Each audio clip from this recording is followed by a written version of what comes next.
davolaydigan mo'jizaviy suv chiqibdi, o'shani dedi taqdimoti bo'ladi. O'zi ham tanishib, men avvalo o'zim iste'mol qildim, juda ham yaxshi bo'lib qoldi, yaxshi natija bo'lyapti deb gapirdi. Bu haqida bir eshitdim-u, o'sha dorim o'sha basni bilmadim. Mayli boraman deb qiziqdim. Keyin bordim, Farg'onaga birinchalik taqdimotga borganimizda Hadiyapon bilan epga borib hammadan har xil natijalarni tuzatganlarni eshitib, menda rosa qiziqish bo'ldi-da.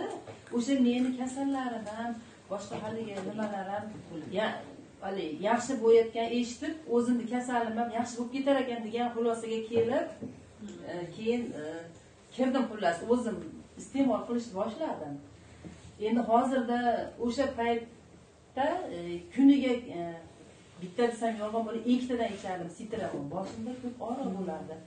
Buqoq bor edi menda zo'q. O'sha narsa hozir mana Xudoga shukr bezovta qilmaydi. Umuman dori bitta ham ichmayman. Endi o'sha dori sabab bo'lib, mana hozir ancha hali menda hali ezilish yo'q. Xudoga shukr energiya bo'lib, haligi kayfiyatim ham yaxshi. Xudoga shukr endi